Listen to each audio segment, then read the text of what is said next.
Bismillahirrahmanirrahim. Assalamualaikum warahmatullahi wabarakatuh. Apa kabar anak-anakku yang soleh dan soleha? Semoga kita selalu dalam lindungan Allah Subhanahu wa Ta'ala. Pada hari ini kita akan belajar materi tentang semua bersih hidup jadi nyaman. Adapun submaterinya adalah ingin tahu tentang toharo. Ingin tahu tentang toharo? Tahukah kalian apa itu toharo? Apakah anak-anak sudah terbiasa melakukan toharo? Toharo artinya bersuci dari najis dan hadas. Najis adalah kotoran yang menjadi sebab terhalangnya seorang untuk beribadah kepada Allah Subhanahu wa Ta'ala. Sedangkan hadas adalah keadaan tidak suci pada diri seorang muslim yang menyebabkan ia tidak boleh sholat, tawaf, dan lain sebagainya. Apa saja yang harus dibersihkan? Semua harus dibersihkan termasuk badan, pakaian, lingkungan, tempat segala aktivitas kita, lebih-lebih tempat yang kita gunakan untuk melaksanakan sholat. Lokasi ibadah ini harus suci dari najis dan bersih dari segala kotoran. Pasti akan menjadi lebih sempurna dan bermakna. Toharo meliputi dua hal, yaitu satu, toharo dari najis, dua, toharo dari hadas. Toharo dari najis maksudnya adalah membersihkan sesuatu dari najis. Jenis najis ada 3 macam najis. Yang pertama najis mu'affafa, yang kedua najis mutawasyito, yang ketiga najis muhallazo. Yang pertama, najis mu'affafa adalah najis yang ringan, seperti air seni bayi laki-laki yang belum berumur 2 tahun dan belum makan apapun kecuali air susu ibu. Cara menyucikannya sangat mudah, cukup dengan memercikkan atau mengusapkan air yang suci pada permukaan yang terkena najis. Yang kedua, najis mutawasyito adalah najis yang pertengahan. Contoh najis jenis ini adalah darah, nanah, air seni, tinja, bangkai binatang, dan sebagainya. Najis jenis ini ada 2 macam, yaitu najis hukmiyah dan najis ainiyah.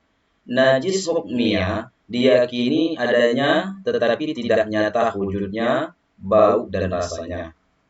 Cara menyucikannya adalah cukup dengan mengalirkan air pada benda yang terkena najis. Sedangkan najis ainiyah adalah najis yang tampak wujudnya atau zatnya dan bisa diketahui melalui bau maupun rasanya.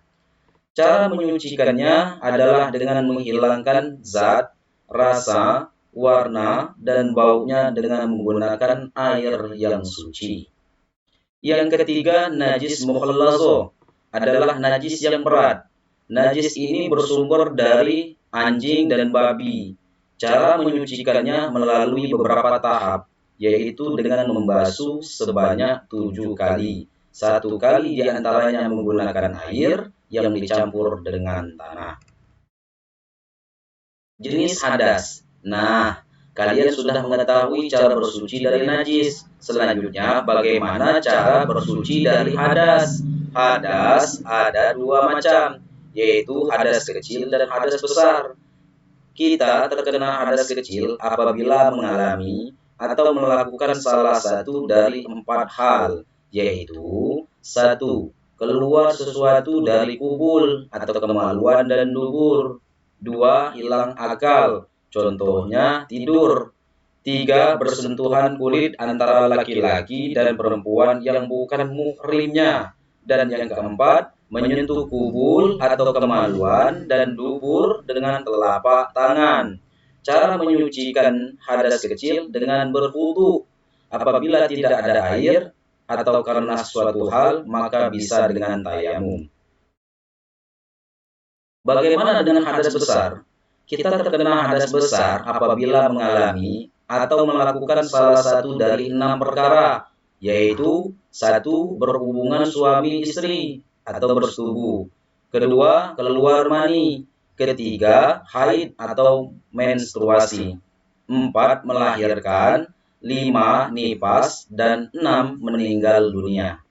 Cara menyucikannya adalah dengan mandi wajib, yaitu membasahi seluruh tubuh dari ujung rambut sampai ujung kaki. Apabila tidak ada air atau karena suatu hal, maka bisa dengan tayamum. Masalah hadas besar bagi perempuan menjadi sangat penting dan menarik untuk dipelajari. Perempuan mengalami peristiwa khusus yang tidak dialami oleh seseorang laki-laki. Seorang perempuan mengalami peristiwa haid, nifas, dan terkadang istihadah. Semakin penasaran, bukan? Jawabannya dapat kalian temukan pada penjelasan berikut ini. Jenis darah perempuan. Darah yang keluar dari rahim perempuan ada beberapa macam. Ada yang dinamakan haid, nifas, dan istihadah. Pertama, darah haid, yaitu darah yang keluar pada perempuan saat kondisi sehat. Adapun ciri-ciri secara umum adalah kental, hangat, baunya kurang sedap, hitam, merah tua, kemudian berangsur-angsur menjadi semakin bening. Kalau kamu sudah mengalami haid, maka bersyukurlah. Itu artinya organ-organ kewanitaanmu sudah berfungsi secara normal. Kapan perempuan mengalami haid? Sebagian perempuan ada yang sudah mengalami haid saat mulai berumur 9 tahun. Namun, rata-rata mereka mengalami pada usia belasan tahun. Berapa lama masanya haid? Masa haid minimal adalah sehari semalam, biasanya 6 atau 7 hari, dan paling lama adalah 15 hari. Kalau setelah 15 hari, darah masih terus keluar, maka darah itu merupakan darah istihadah atau penyakit. Apabila kalian ada yang mengalami kondisi ini, segeralah berkonsultasi dengan dokter. Perlu diingat bahwa perempuan yang sedang haid tidak boleh melaksanakan sholat, puasa, membaca, dan menyentuh atau memegang Al-Quran, tawaf, berdiam diri di masjid, berhubungan suami istri, dan cerai dari suami. Kedua, darah nifas, yaitu darah yang keluar sesudah melahirkan. Setelah kosongnya rahim dari kehamilan, meskipun hanya segumpal darah, sedikit atau banyaknya darah nifas juga bervariasi. Ada yang hanya 1 tetes, keluar sehari atau 2 hari. Rata-rata perempuan mengeluarkan darah nifas selama 40-an hari dan paling lama 60 hari. Adapun cara mandi wajib untuk perempuan yang nifas sama sebagaimana mandinya haid. Ketiga, darah istihadah, yaitu darah yang keluar tidak pada hari-hari haid dan nifas karena sesuatu penyakit. Darah istihadah ada 4 macam, yaitu 1. Keluar kurang dari masa haid. 2. Keluar lebih dari masa haid.